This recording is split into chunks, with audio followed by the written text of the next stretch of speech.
Okay, last segment. I don't want to talk too much about this year's San Diego Comic Con event, although thankfully there was a in-person Comic Con event for the first time since 2019, for obvious reasons that I don't need to go over. So it's good that Comic Con is back again. Plenty of excitement. A few trailers, announcements of shows, TV shows, and all that. Of course, Kevin Feige brought the goods, as he should as well. So that was good to see.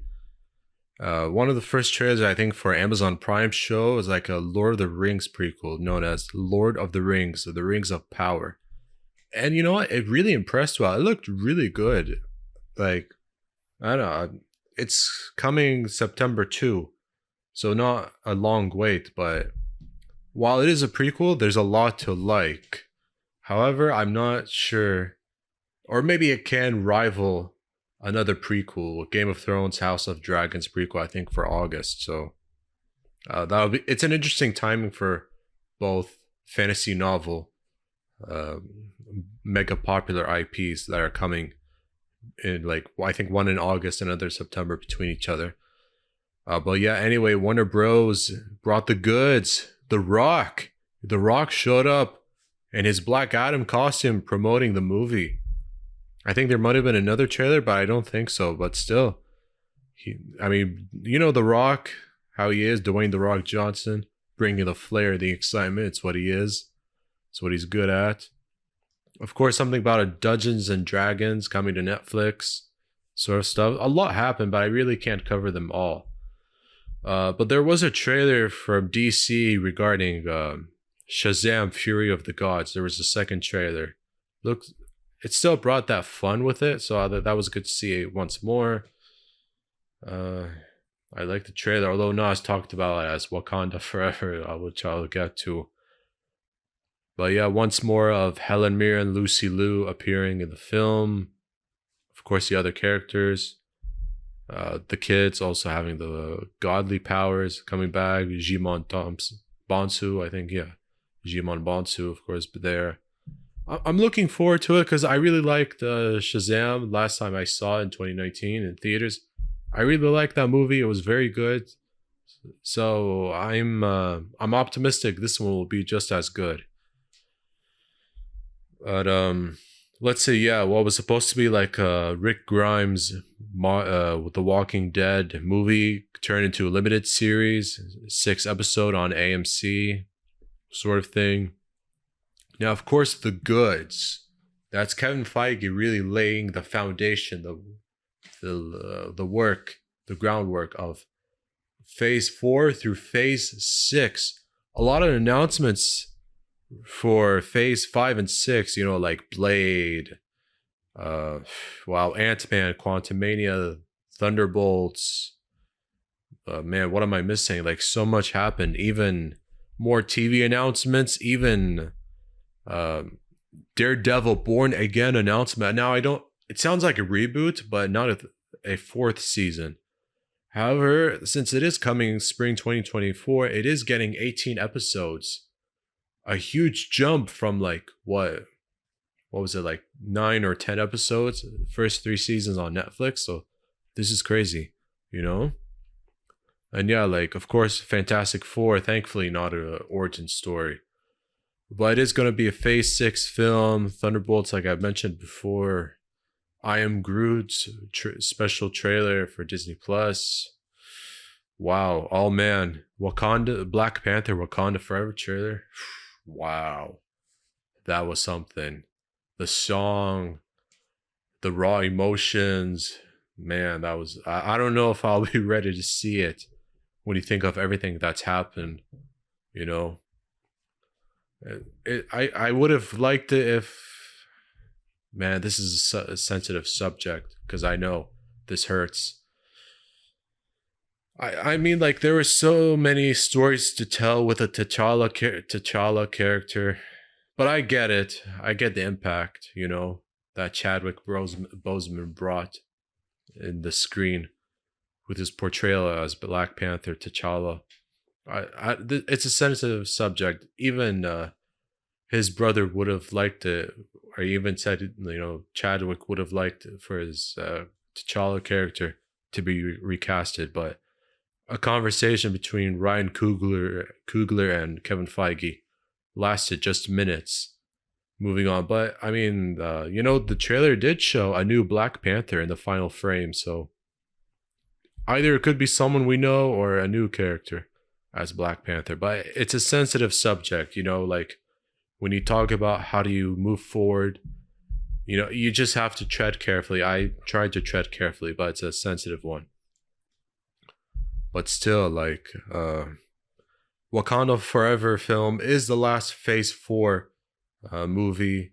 I don't think there's anything else left for Phase 4, but a lot of Phase 5 announcements. I wasn't a fan of this Echo and Agatha Dark Covens of Darkness sort of thing. I don't know. I didn't see it was necessary, but whatever. At least it's for TV. However, Phase 6 did get 3 movie announcements. The good news is that Phase 6 will have Avengers The Kang Dynasty and Avengers Secret Wars. So those are huge. Those are huge announcements. I think when it comes to Disney's D23 Expo, there's going to be more announcements because like it's a bit empty. It's just 3 movies in Phase 6. As for Phase 5, I don't know if I'm missing anything, but there's a list like, with Blade, the Marvels, and so forth. But it doesn't seem like Phase 5 is, a long one either. Maybe like a 2-year sort of phase. Even Phase 4 through 6 was announced to be known as the Multiverse Saga. Oh yeah, and even Loki is getting a second season as well. What If getting a second season as well. That's pretty cool to see. I like them. Pretty cool. But yeah, I mean, it's also pretty clear that Kang the Conqueror is really going to be like the central big bad main villain antagonist throughout the Multiverse Saga. Now, the actor Jonathan Majors, he did appear in the end of the first season of Loki, just simply known as He Who Remains, kind of like as this charismatic antagonist. He did tease his other variants of Kang the Conqueror simply being worse than what he is. And, it only got worse. Like, this is Sylvie's fault. Sylvie killed He Who Remains in Loki season 1 at the end of it. And after that happened, that's how the multiverse, I think, was open. Or at least one of the reasons multiverse in Marvel became open in the MCU. But it's clear that at least a main villain for Ant-Man Quantumania and MODOK will appear. MODOK, supposedly voiced by Bill Murray. But definitely Kang the Conqueror will come back for Avengers, the Kang Dynasty, and maybe Secret Wars. I don't know. It'll be tough to top Thanos. I mean, I loved even the small teasers of Thanos. I love Thanos and both Avengers Infinity War and Endgame movies. So this will be tough to top. But man, I can tell I'm missing some stuff from Comic-Con, but really a lot was announced. It's good to see people again, like wearing cosplay costumes and all that cool stuff. Oh, and I want to mention new appearances for Black Panther Wakanda Forever. Namor, the king of Atlantis, finally makes his appearance. I'm really glad to see this. A nation of Atlantis and Wakanda coming into conflict. And this is where the sensitivity, kind of treading lightly, of recasting T'Challa comes in. It would have been really cool to see King of Atlantis versus the King of Wakanda. It really would have been an epic political battle sort of thing in many ways. But I mean, who knows? Who knows how it'll really go down with the movie? So I still think it'll be great. I mean, the trailer was amazing, very colorful. Once again, great work by Ryan Coogler, but more to see. And I'd like to mention new cast member Dominic Thorne as Riri Williams, aka Ironheart. She is teased in the trailer, kind of making her own Iron, because supposedly a successor to Iron Man, like another Iron Man suit similar to Iron Man. And there's even a Ironheart Disney Plus series somewhere in fall 2023, just after Wakanda Forever movie. So that's pretty cool to know.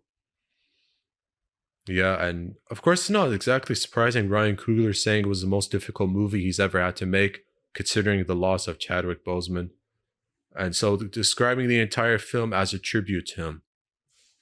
So I'm sure it's going to be really amazing, but very emotional one. So again, it's really sensitive. Like a lot of people would have liked it if the character was recasted.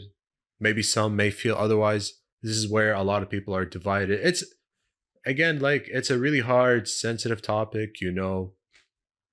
Yes, there have been recasts before, but this was in the phase one era of secondary characters like Rhodey and even Bruce Banner, because that Hulk movie in '08 was kind of a disaster. Edward Norton did not fit, whereas Mark Ruffalo clearly does. So at least recasting happened earlier, and Boseman's T'Challa was really impactful in every movie. Of course, not just in his solo movie. I liked him in Civil War. He was great in Infinity War, and he was pretty cool. It was pretty cool to see him again back in Endgame. So yeah, still a tough one, but I can tell Wakanda Forever will truly be a great Phase 4 movie. At least I hope so, since Phase 4 hasn't really been the best, in my opinion. But maybe that'll change down the line.